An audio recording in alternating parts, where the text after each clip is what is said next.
नमस्कार। तपाईलाई स्वागत छ मन्त्र ज्ञान नेपालमा।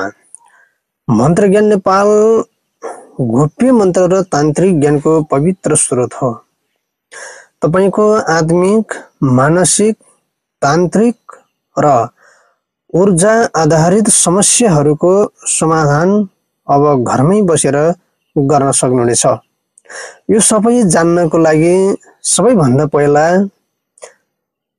मन्त्र ज्ञान नेपाल युट्युब च्यानललाई सब्स्क्राइब गर्नुहोला। आजै सब्स्क्राइब गर्नुहोस्, सदस्य बन्नुहोस्, ज्ञान पाउनुहोस् र सुरक्षित रहनुहोस्। ओम नमः शिवाय। साथीहरु, आजको यो जुन तपाईहरुलाई मैले चाहिँ मन्त्र ज्ञान नेपालमा असाध्य मन्त्रै मात्र दिनेछु है। यसमा मेरो धर्मग्रन्थ युट्युब च्यानलमा जस्तो धार्मिक कुराहरु यसमा आउने छैन। यसमा केवल नेपाली मन्त्र, सावर मन्त्रहरु विशेष गरी प्रस्तुत गर्ने जमर्को गर्ने छु। तपाईहरुले यो ज्ञान पाइसके पछाडी यो च्यानललाई जसले जहाँबाट हेर्नु भएको छ सब्स्क्राइब गर्न भन्ने नबिर्सनु होला।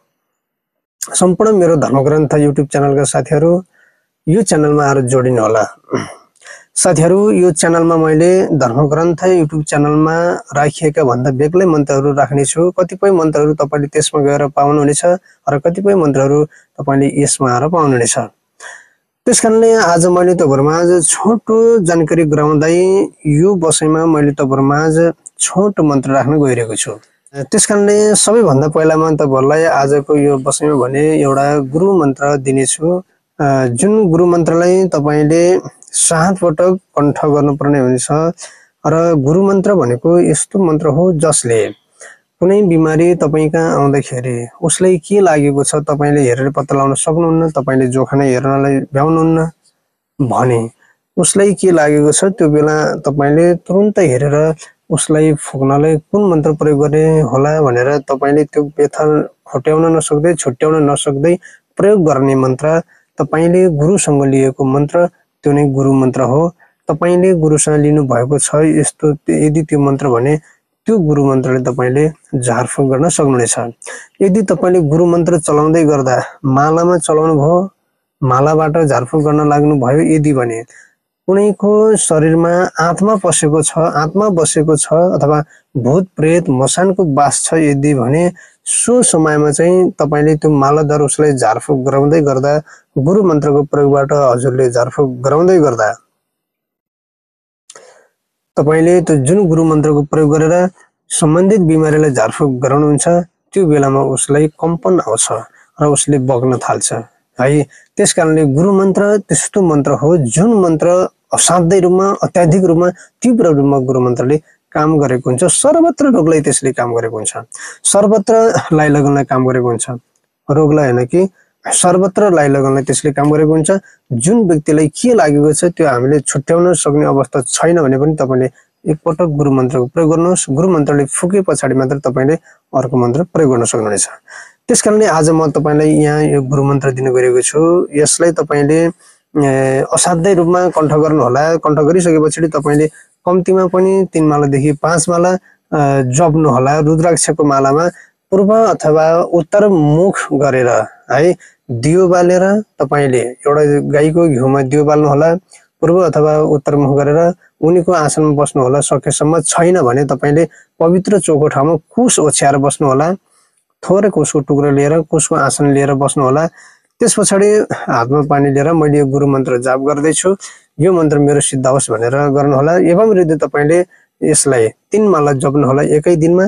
यसलाई तपाईले आइतबार, मंगलबार, बिहीबार मध्ये कुनै एक बारमा जप्नु होला। यो जपे पछाडी सिद्ध हुनेछ। त्यसपछि तपाईले यो मन्त्रलाई जसरी पनि प्रयोग गर्न सक्नुहुनेछ र तपाईले यसलाई 7 पटक प्रयोग गर्नुपर्ने हुन्छ।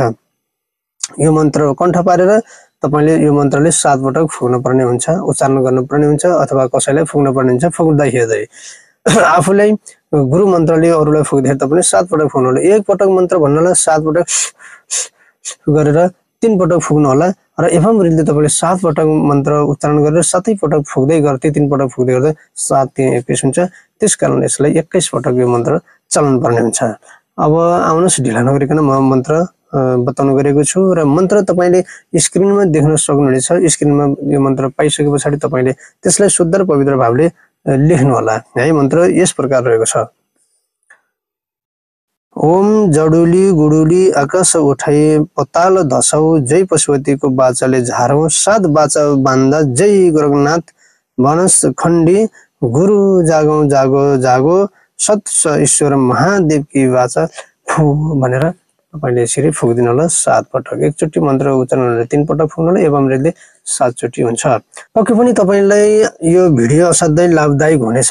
भिडियोलाई सुरुदेखि अन्तिमसम्म हेरेर लाइक गरेर भने कन्जुसी नगर्नु होला र च्यानलमा पनि तपाई पहिलोचोटी जोडिनु भएको छ भने च्यानललाई सब्स्क्राइब गरेर नजिक रहेको बेल आइकनको घण्टीलाई पनि दबाउन नबिर्सनु होला र त्यसपछि तपाईले अलमा क्लिक गर्नु होला, किनभने मैले तपाईहरुमाझ ल्याउने गरेका यो भिडियोहरु यो मन्त्रसँग सम्बन्धित भिडियोहरु पक्कै पनि तपाईको युट्युब च्यानलको नोटिफिकेसन बारमा देखाउनेछ। त्यहाँ गएर तपाईले सो भिडियोमा क्लिक गरेर भिडियो हेरेर ज्ञान आर्जन गर्न सक्नुहुनेछ र आफूले आर्जन गरेको ज्ञान आफ्नो साथीहरु समक्ष पनि शेयर गरेर पुर्याइदिनु हुन यहाँलाई अनुरोध गर्दै आजको यो भिडियोबाट तपाईहरुमाझ ओझेल पर्न चाहन्छु र तपाईहरुले मन्त्र ज्ञान नेपाल हेर्दै गर्नु होला भन्दै यहाँहरुसँग छुटिन चाहन्छु। बिदा दिनुहोस्। स्वस्थ, धन्यवाद, नमस्कार।